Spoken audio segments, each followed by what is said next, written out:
I started to kind of doubt what I was doing, or like what I like my ability to be successful. I learned that you can get complacent. You can't be complacent too early in your entrepreneurial journey. Following my gut has been based on a lot of failure and experience. Wait, it's Mexican language? No, dude.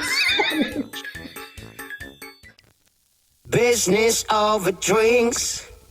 Business over drinks. This is Dave and Terng.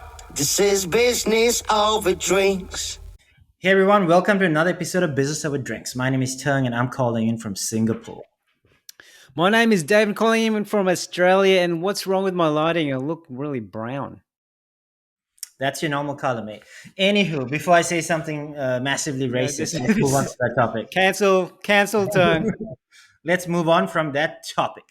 But yeah, no. So we're coming to the end. So we're recording this in December. It's middle of December, and we're recording this basically end of the year. It's our last recording for 2023.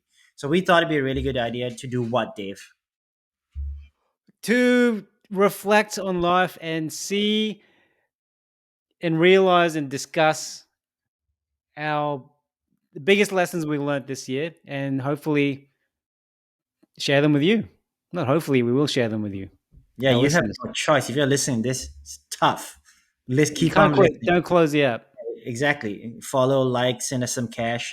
My my bank account number is one. No, it's not. So anyway, what's really interesting is I think this year has been probably one of the most interesting years, at least in my life, good and bad. There are a lot of things happen in my life, personal as well as professional. And yeah, I learned a lot of stuff from it. So I'm not going to share too many personal details, but I'll kind of share some of the things that came out from it. Dave, how do you sum up your 2023? My 2023, I'd say, was one of the most fulfilling years I've had in a while. I'll share that with you soon. But first, let's start with you. What are some of the big lessons you've learned? I think I learned that you can get complacent. You can get complacent in life when things are going all right. Maybe not the greatest, but you can get quite complacent with how things are going. Now, that's not saying that you shouldn't be content. You should always be striving for more. You should always be trying and killing yourself to kind of go further. But I think if you're trying to run a business like I am, and if you're trying to grow something that's going to be truly, I believe, is going to change the industry, then you can't be complacent too early in your entrepreneurial journey.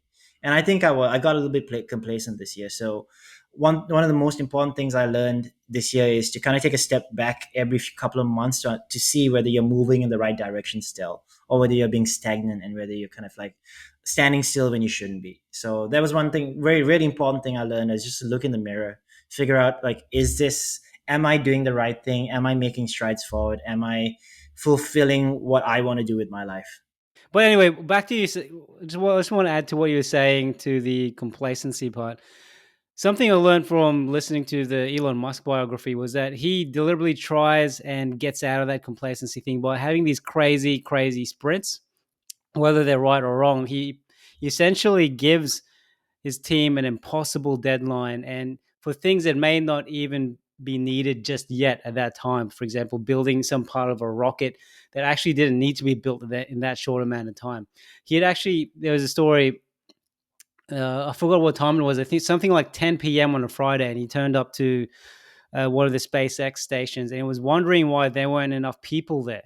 So he called a few people up, and then he said, "We need at least 100 people here at this time on Friday, 10 p.m." He is really hardcore at that anti-complacency stuff, and he makes people. He has this sense of urgency, I guess, that helps him innovate and be that productive. You can say that whether, I mean, you can debate whether it's wrong or right, but that's one of his ways of dealing with it. Well, one thing I've learned this year is to follow my gut, follow my instincts. And I've noticed that when I get particularly upset or sad about things, is because when I made decisions, it's because I made decisions where I didn't follow my gut. And I think a few people like to talk about following your gut. And yeah, following what I instinctively think I should be doing has let me live a more fulfilling year. It's brought me to more struggles and more challenges, but it's made me live a more fulfilling life. So That's helped me out a lot. But also, just to add to that, always following your instincts doesn't mean you're always making the right decision. Sometimes you make mistakes, and it just harnesses and strengthens your wisdom a little bit. Do you think that following your gut is good advice for everybody, or do you think that that's something that you need to do once you have enough experience, or you've kind of decided that you understand your goals, you understand your pathway? Yeah, I think it's per person, right? Because following my gut has how do I say this? I think following my gut is Use English. Use English. use English, all right. I think Your third language. following my gut has been actually is no, it's my second language. Is it my third? Is What's this your my first 15th language? language? My first language is Mexican, dude. Wait, is Mexican a language? No, dude, it's Spanish. No, dude, Mexican was my first language. So I know I'm right. I'm right. My Right, so this is a perfect example of following your gut, and what Terng was kind of alluding to. Following my gut has been based on a lot of failure and experience. So following my gut hasn't been like as soon as I was born, I knew I was right or wrong. So I think it does involve a lot of experience, but at the same time, even when you're young, you instinctively know what's wrong and what's right, and what path you should kind of take. And but then other things in life kind of bombard, bills get in the way, and life gets in the way, and then your knack for following your gut kind of gets washed away if you don't try and harness it. I think that if you're following your gut, it's not a bad thing. I just think that a lot of people follow their gut without actually knowing what they're doing. So they're just going Mm, on instinct and emotion sometimes. And if mm. you're young or maybe sheltered or you don't have enough experience, your gut doesn't know what's right or wrong. What it might feel right to you, but it's not the best decision that you could make. That's at least my concern, I guess. Another big lesson I learned, man, was I think it's a little bit in line with you. I started to kind of doubt what I was doing, or like what I like my ability to be successful in certain things that I never had an issue with before. So a lot of self doubt crept into a lot of things that I did. So whether it was training, whether it was coming up with strategies, whether it was this podcast, right? Coming with questions, asking questions, speaking to very successful people. I think I struggled with a bit of self doubt this year. So what I started to do was I started to ask myself questions that weren't negative, but were more trying to understand where I was coming from personally. Right. This might be something that maybe I need therapy. I don't know. Like probably I do need therapy. I'm not gonna lie. But I started I'll to. be a therapist, man. Don't do it, dude. You're gonna be the worst therapist I'll ever have. No, but like I started to question myself a little bit. Think I started to think about why I was doubting myself, how that was affecting people around me, how that was affecting my work, and yeah, I'm a lot more measured in how I deal with things and how I handle crisis and how I handle questions or difficult issues. When I would say it just as recently as last year, if there was a issue, I'd make a very quick judgment and solution and kind of just move ahead with it, which was very useful, but also was high risk. So what I started to do is I started to be a lot more measured in my thought, in my process. I needed to run through it a little bit more. It helped me make better decisions. It also helped me, I think, become a more measured person overall. So 2023 was like quite a big change for me and my life in a lot of ways because of things like that. So what do you mean by measured? Level So headed? yeah, Dave, you've known me for years, right? You know me for over a decade, yeah. Yeah. Would you say that I could sometimes be a bit impulsive? Yes, but I'm not gonna give examples. Yeah, no, don't give examples. Those would be the worst thing for me.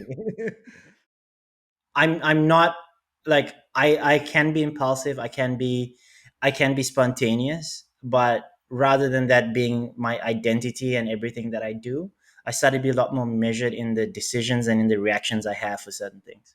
So it's just as simple as if someone presents me with an issue or with a problem or something that I feel can be solved easily versus getting a bit irritated and kind of snapping. I'm a lot more measured. I actually think through, okay, maybe there's an issue I'm not seeing. Maybe I don't have all the information. Maybe there are things I need to be looking at. So it kind of helped me in a lot of ways in my personal life and work, in dealing with clients.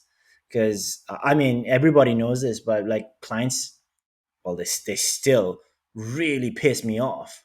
Hmm. But I'm a lot more measured in how I deal with things now. Yep. So you just repress it. No, I think through. I think Yep. so. One of our guests, Yin Yao, we actually had him on the podcast before. I think about 2 years ago. A lot of it came from him actually. Like for example, he ran a training course with me on communication and on understanding yourself. On kind of like yeah, basically he helped me understand how I communicate with different people, and kind of the impact it has with other people, Hmm. and what I get from it. I still actually don't know what his actual training thing is, but it was just a really interesting conversation that we had while we discussed it. And it gave me a different perspective on how I should be looking at things and how I should be dealing with issues and dealing with roadblocks in my way. Hmm. Yep. What about you, man? You must have learned something else. You said this was the most fulfilling year of your life.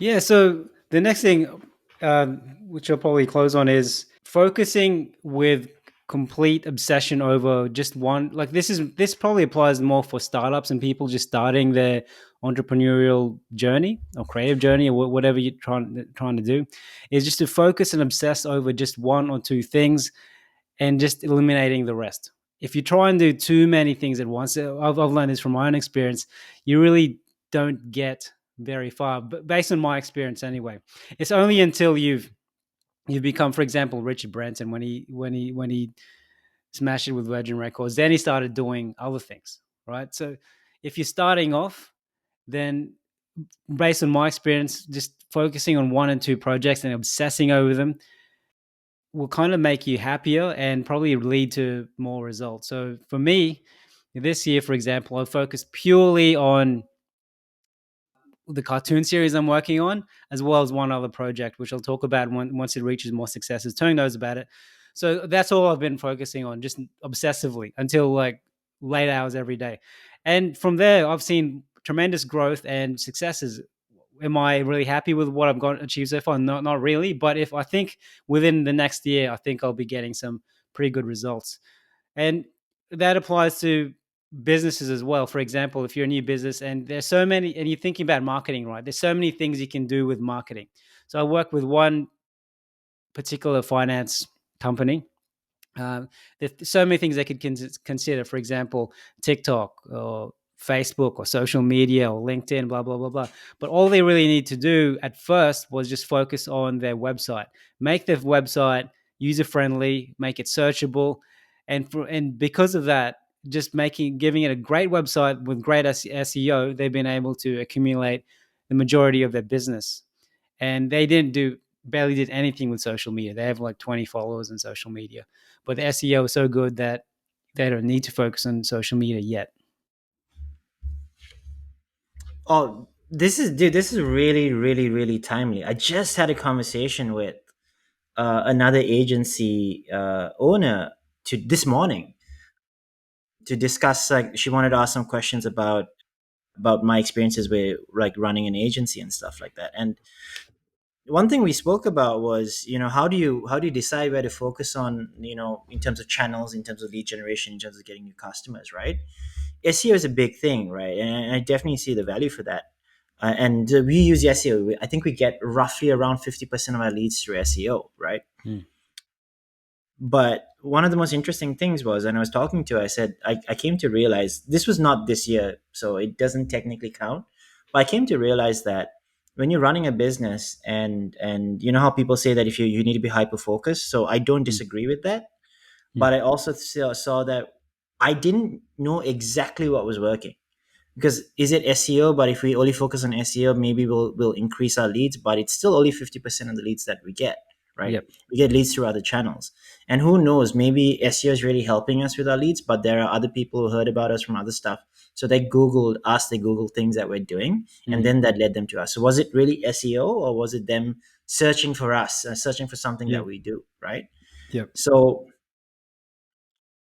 I've come to a realization that the as we grow bigger, as we get more resources, as we have a bigger team, we need to just be doing going on every single channel. Unless we see this channel as being detrimental to our business and our business Mm. growth, we'll kick it out. But otherwise, we're on every single channel, Because right? I guess now you're at the point where you can hire people to look more into other avenues, right? It's not just you anymore. Yeah, yeah. So like we have a team, we have other people to look at. So in terms Yep. of my division of labor and division of focus, I think it's a little bit better. Yep. So I think we're moving in the right direction there. I think so. Mm. How about you, man? Any last lessons? I'm not sure if this is a big lesson, but I mean, I'm just gonna try, at least for 2024. I'm gonna try be a little bit more humble, I guess. It's been brought to my attention multiple times by different people that, let's just say, I didn't lack for confidence in my life quite a lot. But like a few things happened in my life, and personally and professionally and things like that, that made me, as I mentioned earlier, start to question myself, question decisions that I've made and things that I've done. Mm. So then as I figured out, okay, as I figured out a way to get over that, and I became lot more measured in my approach to things, I Yep. started realizing that this is actually a form of being humble in a lot of ways, right? Your understanding that you may not know everything, or you need more time to figure things out, or you may not have the right answer. So let's run through the scenarios, let's present an option and see what Yep. happens. So I think humility is a big part of that, because if you're more humble, this isn't going to affect you negatively. You're going to realize that, hey, I don't actually know everything, and that's not a bad thing. Mm. I'm going to learn, I'm going to get better. And then being humble actually helps you learn faster and learn better, because you're fully cognizant of the fact that you don't know everything. So you should be Yep. learning, you should be getting better.